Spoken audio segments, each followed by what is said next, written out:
الله ربنا هو الإله، له من الأسماء ما اصطفاه، الواحد الحي كذا المليك، والملك المالك لا شريك. الله ربنا هو الإله. الحمد لله نحمده ونستعينه ونستغفره ونؤمن به ونتوكل عليه ونعوذ بالله من شرور أنفسنا ومن سيئات أعمالنا، من يهده الله فلا مضل له ومن يضلل فلا هادي له، ونشهد أن لا إله إلا الله وحده لا شريك له، ونشهد أن سيدنا ومولانا محمدا عبده ورسوله، وصلى الله تبارك وتعالى عليه وسلم تسليما كثيرا كثيرا. اما بعد، میرے بھائیو، دوستو، بزرگوں اور محترم خواتین، میری ماں بہنوں، آج کا ہمارا یہ پیغام مردوں کے ساتھ عورتوں کے لیے بھی ہے کہ کس طریقے سے ہماری زندگیوں کے اندر دین آ جائے، کیونکہ اللہ پاک نے ہم سب کی کامیابی دین میں رکھی ہے، چاہے وہ مرد ہوں چاہے وہ عورتیں ہوں، کسی قوم کے ہوں، کسی قبیلے کے ہوں، کسی ملک کے ہوں، دنیا کے اندر بسنے والے تمام انسانوں کی کامیابی اس مبارک دین میں ہے، اس کامل دین میں ہے جو پیارے نبی حضرت محمد صلی اللہ علیہ وسلم لے کر تشریف لائے. اللہ جل شانہ کا احسان ہے، کرم ہے، فضل ہے کہ اس نے ہمیں مسلمان بنایا، انسان بنایا، مسلمان بنایا، اور پیارے نبی حضرت محمد صلی اللہ علیہ وسلم کی امت میں پیدا فرمایا اور مبارک دین دیا، زندگی گزارنے کا طریقہ.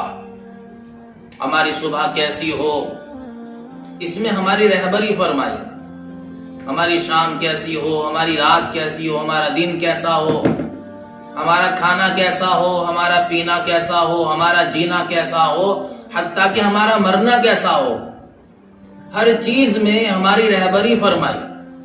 کوئی راستہ، کوئی طریقہ نہیں چھوڑا جس میں رہبری نہ فرمائی ہو.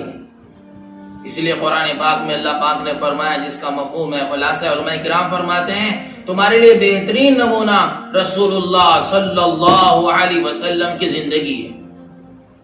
ہمارے رہبر رسول اللہ صلی اللہ علیہ وسلم، ہمارے نبی، ہمارے رسول، ہماری کامیابی کا راستہ بتاتے ہیں رسول اللہ صلی اللہ علیہ وسلم. تو سب سے اہم اور بنیادی چیز کیونکہ ایمان ہے، اور ایمان مردوں کے لیے سیکھنا بھی ضروری ہے، عورتوں کے لیے سیکھنا بھی ضروری ہے. فرمایا رسول اللہ صلی اللہ علیہ وسلم نے، اپنے ایمان کی تجدید کرتے رہا کرو، اپنے ایمان کو تازہ کرتے رہا کرو. یا رسول اللہ، ہم اپنے ایمان کو تازہ کیسے کریں؟ فرمایا کثرت سے لا الہ الا اللہ پڑھتے رہا کرو. تو یہ کلمہ لا الہ الا اللہ محمد الرسول اللہ ہمارے ایمان کے بننے کا، بڑھنے کا ذریعہ ہے. تو ذمہ داری ہے مردوں کی بھی عورتوں کی بھی کہ مرد اللہ کی راہوں میں نکل کر اور اللہ والوں کی خدمتوں میں جا کر اور علماء کرام کی خدمت میں جا کر ایمان سیکھیں گے، یقین سیکھیں گے اور دینی ماحول قائم کریں گے. عورتیں گھروں میں رہ کر دین کی محنت کریں گی تو عورتوں کی بڑی ذمہ داری ہے کہ عورتوں کو نسل تیار کرنی ہے، عورتوں کو بچوں کی تربیت کرنی ہے، بچوں کو ایمان اور یقین سکھانا ہے، تو پوری نسل. اس لیے فرمایا کہ مرد دیندار ہوتا ہے تو گھر کی چوکھٹ تک دین آتا ہے، عورت دیندار ہوتی ہے تو گھر کے اندر دین داخل ہو جاتا ہے. کیونکہ عورت کا، بچوں کا زیادہ وقت عورتوں کے ساتھ، ماں کے ساتھ گزرتا ہے. تو اگر ماں دیندار ہے، ماں اللہ والی ہے، نماز کا اہتمام کرتی ہے، اللہ کا ذکر کرتی ہے، قرآن کی تلاوت کرتی ہے، پردے کا اہتمام کرتی ہے، تو ماں کی دینداری کے اثرات بچوں پہ پڑتے ہیں. اکثر شوہر مرد حضرات جو ہوتے ہیں وہ صبح کو کاروبار پہ چلے جاتے ہیں تو بچے بعض مرتبہ سوتے ہوئے ہوتے ہیں، اور رات دیر سے آتے ہیں تو اتنے بچے سو جاتے ہیں. تو سارا دن کس کے ساتھ گزرتا ہے بچوں کا؟ ماں کے ساتھ. اس لیے فرماتے ہیں کہ ایمان کے سیکھنے کی محنت ہے، یہ تقریر سے سمجھ میں نہیں آتا، ایک کیفیت کا نام ہے. جیسے چائے کا ذائقہ وہ تو چکھنے سے تعلق رکھتا ہے، جیسے سیب کا ذائقہ، امرود کا ذائقہ، پپیتے کا ذائقہ، تو ہر پھل کا ذائقہ الگ ہوتا ہے، لیکن اس کو کوئی تقریر میں سمجھانا چاہے تو سمجھ میں نہیں آتا. ایسے ایمان کیفیات کا نام ہے کہ اندر میں اللہ کی محبت، اللہ کی عظمت اتر جاوے، اللہ کی قدرت اور طاقت کا یقین اتر جاوے، تو پھر اس کا مزہ الگ ہے. بہرحال ایمان کے سیکھنے کی دو محنتیں ہیں جو مستورات کو رہ کر گھر میں کرنی چاہیے. ایک محنت ہے گھروں میں تعلیم کا حلقہ لگائیں، گھروں میں فضائل کی تعلیم ہو، کون سے عمل پر ہمیں کیا ملے گا، اور ایمان کی خوب باتیں ہوں، ایمان کے مذاکرے ہوں، کہ ماں اپنے بیٹے کو لے کر بیٹھے، اپنی بیٹی کو لے کر بیٹھے اور اپنے بچوں کا ذہن بنائے کہ بیٹا کرنے والی ذات اللہ کی ہے، بیٹا سب کچھ اللہ کے ہاتھ میں ہے، بیٹا عزت اور ذلت، زندگی اور موت، نفع اور نقصان، صحت اور بیماری، اطمینان اور پریشانی ایک اکیلا اللہ وحدہ لا شریک کے ہاتھ میں. بیٹا اگر تو دیندار ہے تو کامیاب ہے، بیٹا اگر تو بے دین ہے تو ناکام ہو جائے گا، بیٹا اگر تو دیندار ہے تو کامیاب ہے، عزت دار ہے، ساری دنیا اللہ تیرے قدموں میں ڈال دیں گے. بیٹا اگر تو بے دین ہے تو ناکام ہو جائے گا، چاہے کروڑوں سے کھیل رہا ہو، چاہے بہت بڑا مالدار ہو، اگر تو بے دین ہے تو ناکام ہو جائے گا. تو کامیابی دین میں ہے، عزت دین میں ہے، راحت دین میں ہے، برکت دین میں ہے، چین اور سکون دین میں ہے، عافیت دین میں ہے، اور جنت دین میں ہے. اللہ ہمیں دیندار بنا دے. تو دیندار بننے کی محنت ہے، یہ بغیر محنت کے دین نہیں آتا، بغیر قربانی کے دین نہیں آتا، بغیر مجاہدے کے دین نہیں آتا. دین بڑی چیز ہے، دنیا گری بڑی چیز ہے. جی ہاں، ہر ایک کو مل جاتی ہے، کتنا ہی گیا گزرا آدمی اس کے پاس بھی دنیا ملے گی. مال پیسہ سب کو مل جاتا ہے، لیکن دین سب کو نہیں ملتا. دین طلبگاروں کو دیتے ہیں، دین بے طلبوں سے لیتے ہیں چھین. اس لیے دین طلب سے آتا ہے، دین محنت سے آتا ہے، دین قربانی سے آتا ہے، دین جان مال لگانے سے آتا ہے. تو سب سے پہلا کام ایمان کا سیکھنا، اور ایمان کے سیکھنے کے لیے اس طرح صحابہ کی عورتوں نے قربانیاں دی، صحابہ کی عورتوں نے جان لگائی، صحابہ کی عورتوں نے مال لگایا، اور صحابہ کی عورتوں نے جدائیاں برداشت کی اور اپنے مردوں کو اللہ کی راہوں میں نکالا، اور اپنے مردوں کو دین کی محنتوں کے لیے تیار کیا اور دین کی خدمتوں کے لیے تیار کیا، اور حضور اقدس صلی اللہ علیہ وسلم کی خدمتوں میں بھیجا کہ جس سے ہمارے مرد حضرات، ہمارے بچے، ہمارے جوان دیندار بن جائیں. تو میرے بھائیوں، دوستو، بزرگوں، محترم خواتین، ہم سوچیں، ہم فکر کریں کہ ہم دین کی کیا فکر. آج ہمیں گھر کی فکر ہے، کاروبار کی فکر ہے، آج ہمیں روٹی روزی کی فکر ہے، آج ہمیں کپڑے لتے کی فکر ہے. میرا گھر اچھا ہو، میری دکان اچھی ہو، میری تجارت اچھی ہو، میرے کپڑے اچھے ہو، میرا کھانا پینا اچھا ہو، میرا رہن سہن اچھا ہو. ان ساری چیزوں کی فکر کی جا رہی ہے، لیکن میرا ایمان سب سے اچھا ہو، اس کی کیا فکر کی ہے؟ میری نماز سب سے اچھی ہو، میرے اخلاق سب سے اچھے ہوں، میرے معاملات سب سے اچھے ہوں، میرا معاشرہ سب سے اچھا ہو. سوچیں کیسے ہمارے معاشرے کے اندر دین آئے، ہمارے معاملات کے اندر دین آئے، ہمارے گھروں کے اندر دین آئے، ہماری دکانوں کے اندر دین آئے، ہماری مارکیٹ کے اندر دین آئے، حتیٰ کہ ہماری پوری زندگی پیدا ہونے سے لے کے موت تک کی ہماری زندگی دینداری سے آراستہ ہو جائے. اس کی فکر کرنی ہے. اور جیسے کہ عرض کیا جاتا ہے کہ دین تو ایمان کے بقدر آتا ہے، ایمان کی طاقت دین پر چلاتی ہے. جیسے کہ فرماتے ہیں کہ بھائی پیٹرول کی طاقت گاڑی کو روڈ پہ چلاتی ہے، ایسے ایمان کی طاقت مسلمان کو دین پر چلاتی ہے. ایمان کی طاقت یعنی اللہ کی عظمت، اللہ کی محبت، اللہ کا پیار، اللہ کا عشق، اللہ کا تعلق، کہ ہمارا اللہ سے تعلق ہوگا تو دین پہ چلنا آسان ہوگا. اللہ کے حکم کی عظمت، اللہ کی عظمت ہوگی تو اللہ کے حکم کی عظمت ہوگی. اس لیے ہماری مستورات، ہماری عورتیں، ہمارے مرد ایمان کی محنت کرنے والے بن جائیں.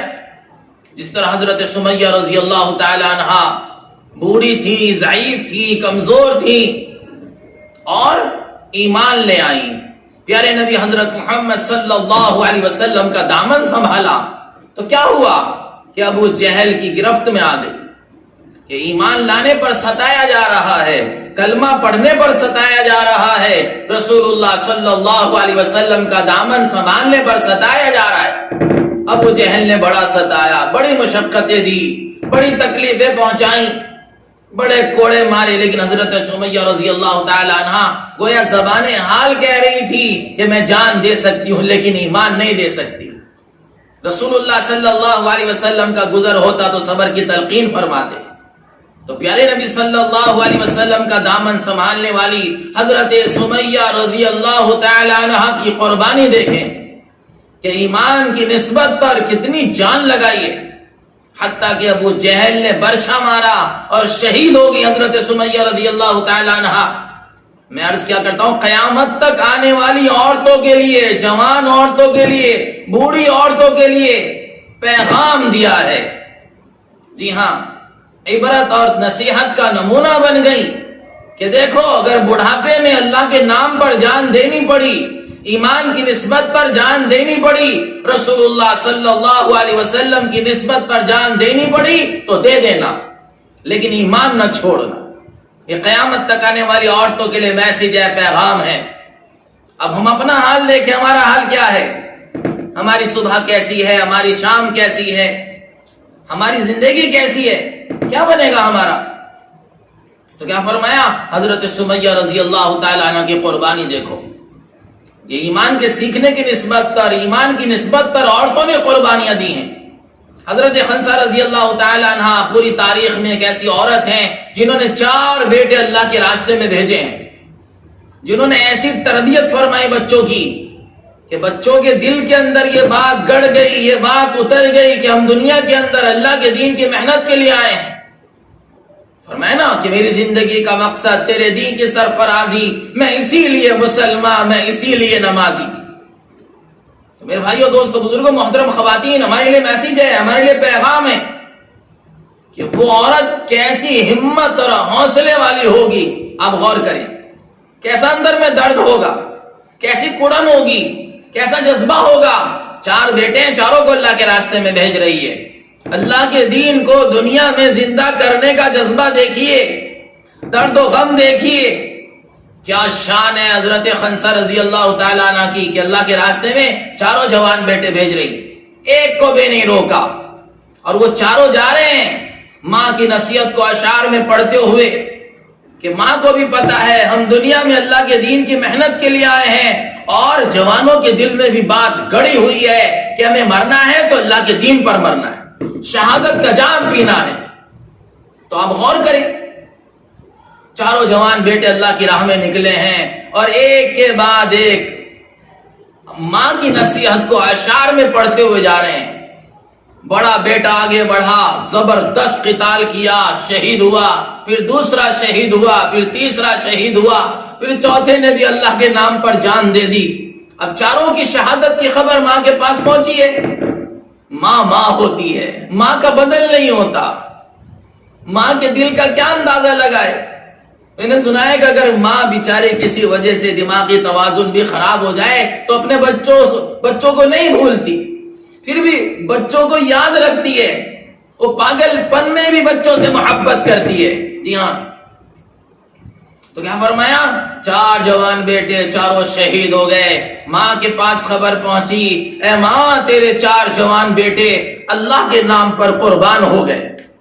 تو رونا چاہیے تھا نا، دکھ تو ہوتا ہی ہے، لیکن اپنے جذبے کو دبایا اور ہاتھ اٹھا کر یوں کہ اللہ تیرا شکر ہے، اللہ تیرا شکر ادا کر رہی ہیں، اللہ تیرا شکر ہے، قیامت میں 4 شہیدوں کی ماں کہلاؤں گی۔ یہ ہے ڈگری، یہ ہے مقام، یہ عزت کی چیزیں، میرے کپڑے اچھے ہو، میرا زیور اچھا ہو، میری دکان اچھی ہو، یہ بھی کوئی تعریف کی یا یہ بھی کوئی قابل فخری چیزیں ہیں؟ یہ تو ختم ہو جانے کا جہان ہے، مٹ جانے کا جہان ہے۔ ایک موت کا جھٹکا لگے گا، سب ٹھاٹ پڑا رہ جاوے گا، جب لاکھ چلے گا بنجارا۔ موت قریب آ رہی ہے، جی ہاں، کون سوچے گا اس کے بارے میں؟ اگر آج موت آ گئی تو کیا بنے گا؟ تو کیا فرمایا، وہ 4 جوان بیٹے شہید، ایسی ہمت، ایسا حوصلہ، ایسا صبر، اللہ اکبر۔ اللہ ہماری مستورات کو، ہماری ماں بہنوں کو دین کی محنت کے لیے قبول فرمائے اور دین پر جان مال کی قربانی اور اپنے مردوں کو تیار کرنا اس کے لیے. بیٹا دیندار بن جا. کہتے ہیں اپنے شوہر کی خوشامد کر کے اسے دیندار بنانے کی کوشش کی جائے, اپنے والد محترم کی خوشامد کی جائے, اپنے بچوں کی خوشامد کی جائے. ان کے لیے رات کی تنہائیوں میں گرم گرم آنسو بہائے جائیں. ان کے لیے رات کی تنہائیوں میں ٹھنڈی ٹھنڈی آہیں بھری جائیں. رات کی تنہائیوں میں اٹھ کر, اللہ تمہیں بھی توفیق دے مجھے بھی توفیق دے, رات کی تنہائیوں میں اٹھ کر اچھی طرح وضو کیا جائے, مسواک کی جائے, اور پھر ایک کونے میں کھڑے ہو کر, بہتر نہا دھو کر غسل کر کر خوشبو لگا کر ایک کونے میں کھڑے ہو کر مزے لے لے کر قرآن پڑھنا, جی لگا کر رکوع کرنا, جی لگا کر لمبا سجدہ کرنا. جی ہاں, یہ ساری بیماریوں کا حل بھی ہے. جی ہاں, لمبا سجدہ دماغ کی 30 بیماریوں کو دور کر دیتا ہے. جی ہاں, نماز کے اندر شفا ہے, فرمایا رسول اللہ صلی اللہ علیہ وسلم نے. تو ہماری نماز جاندار بنے. اور رات کی تنہائیوں میں اپنے شوہر کے لیے دعا ہو رہی ہے, اللہ میرے شوہر کو دیندار بنا دے. دن میں محنت کرنا, رات کو دعائیں مانگنا. دن میں اللہ تعالیٰ سے مانگنا, رات کو مانگنا. 24 گھنٹے مانگ سکتے ہیں, رات کو مانگنے کا موقع نہیں ملا تو دن میں مانگیں گے. ہر نماز کے بعد اللہ سے مانگیں گے, کیونکہ اللہ کا دروازہ تو ہر وقت کھلا ہوا ہے. کوئی لینے والا چاہیے, دینے والا تو تیار ہے. دینے والے کے پاس تو لامحدود خزانے ہیں. دینے والا تو کریم ہے, دینے والا تو رحیم ہے, دینے والا تو حنان و منان ہے. وہ بغیر استحقاق کے بھی عطا فرماتا ہے, وہ بغیر مانگے بھی عطا فرماتا ہے. اس کے خزانے لامحدود ہے. جی ہاں, مانگو اسی سے جو دے دے خوشی سے. اللہ مانگنے والوں سے راضی ہوتے ہیں, اللہ مانگنے والوں سے خوش ہوتے ہیں, اللہ مانگنے والوں کو عطا کرتے ہیں اور ناراض نہیں ہوتے. ناراض کس سے ہوتے ہیں؟ جو نہیں مانگتا. نہ مانگنے والوں سے اللہ ناراض ہوتے ہیں. اس لیے قرآن پاک میں فرمایا ادعونی استجب لکم, تم مجھ سے دعا مانگو میں قبول کروں گا, تم مجھ سے مانگو میں عطا کروں گا. عطا کرنے والے اللہ ہیں اور اللہ کے پاس ہر نعمت کے لامحدود خزانے ہیں. اس لیے فرمایا اگر ساری دنیا کے انسان ایک میدان میں جمع ہو جائیں, ساری دنیا کے انسان اولن اور آخرین سب انسان جنات سب جمع ہو جائیں اور سب جمع ہو کر ایک آواز میں وقت واحد میں ایک آواز میں سب مانگے اور سارے کے سارے اپنی حاجتیں مانگیں اور سب اپنی زبانوں میں مانگیں, ایک وقت میں اللہ سب کی سنے گا, سب کی سمجھے گا, سب کو عطا کرے گا. اس کے خزانے میں اتنی بھی کمی نہیں آتی کہ سوئی کو سمندر میں ڈبویا جائے, اس پر جو پانی کا قطرہ لگا وہاں تو کمی آئی, اللہ کے خزانے میں اتنی بھی کمی نہیں آتی. لامحدود انلمیٹڈ خزانوں کا مالک اللہ ہے. تو کیا فرمایا کہ حضرت خنسہ رضی اللہ تعالیٰ عنہ کے ہاتھ اٹھے ہیں, اے اللہ تیرا شکر ہے, قیامت میں 4 شہیدوں کی ماں کہلاؤں گی, ان کے ساتھ مجھے بھی عرش کا سایہ ملے گا. مزید بیانات کے لیے چینل کو سبسکرائب کریں.